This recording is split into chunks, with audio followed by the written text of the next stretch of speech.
जय हिंद दोस्तों। अभी देख सकते हैं हमारे बस्तर में रोपाई चालू हो गया है। अब यहाँ के महिला मस्त गाना गाते हुए लगा रहे हैं फलाहा। अभी मौसम भी मस्त ढका ढका सा है और ऊपर से सावन चालू है, तो अभी मस्त गाना गाते हुए हमारे दीदी हैं, हमारे बहनें जो सब है पलाहा लगा रहे हैं। अभी चालू हो गया है पलाहा लगाने का सीजन, धान रोपाई चालू हो गया है। अभी देख सकते हैं बेहतरीन तरीके से लाइनबद्ध तरीके से धान रोपाई चल रहा है। ये देख सकते हैं मेरे नीचे देसी धान है दीदी, देसी धान है बता रहे हैं। क्या है देसी धान की क्वालिटी में एक बढ़िया क्वालिटी है कि इसमें कीड़े कम लगते हैं इसमें, और फिर इसमें रोग प्रतिरोधक क्षमता ज़्यादा से ज़्यादा होती है, इसलिए इसमें ज़्यादा से ज़्यादा रोग नहीं लग पाता है। हमारे आज के हाइब्रिड धान में एक क्वालिटी है कि वो अच्छे से अच्छे उत्पादन तो दे देती है, पर क्या उसमें जो जैसे हम लोग जो पौष्टिक आहार बोलते हैं ना, वो तत्व उनको हमारे सही तरीके से नहीं मिल पाता है।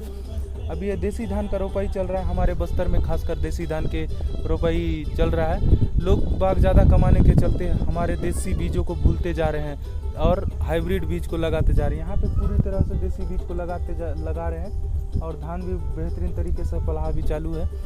अभी हमारी आने वाली पीढ़ियां कमजोर पैदा ना हो, इसलिए भी हमें गांव-गांव किसानों को समझाना होगा कि यूरिया का उपयोग कम करें। यूरिया के कारण बहुत बड़े संकट आ रहे हैं। यूरिया से हमारी मिट्टी, हमारे जल, उस पर बहुत विपरीत असर होता है। और इसलिए पल्लवी जी, आप जैसे प्रधान गांव वालों को समझाए कि भाई अब गांव में पहले अगर 10 थैली आता था यूरिया तो अब 5 थैली आएगा, पहले 100 थैली आता था तो 50 थैली आएगा, हम आधा कर देंगे। आप देखिए पैसा भी बचेगा और ये हमारी धरती माता भी बचेगी।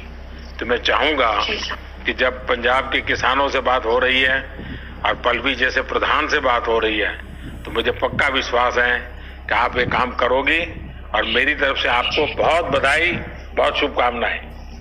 आइए हम महाराष्ट्र चलते हैं। भोले भाले किसान अधिक उत्पादन के लालच में फंसकर रासायनिक खाद व कीटनाशकों का प्रयोग करने लगे। बैलों की जगह ट्रैक्टर से जुताई होने लगी। शुरुआत में कम रासायनिक खादों के प्रयोग से अधिक उत्पादन हुआ। धीरे धीरे रासायनिक खादों के प्रयोग के कारण भूमि की उर्वरा शक्ति क्षीण होने लगी, जिसकी वजह से उत्पादन घटने लगा तथा फसलें कमजोर होने लगी। फसलों के कमजोर होने के कारण उनमें रोग व कीट लगने लगे। रोग व कीटों से फसल की सुरक्षा के लिए और अधिक कीटनाशकों का प्रयोग होने लगा।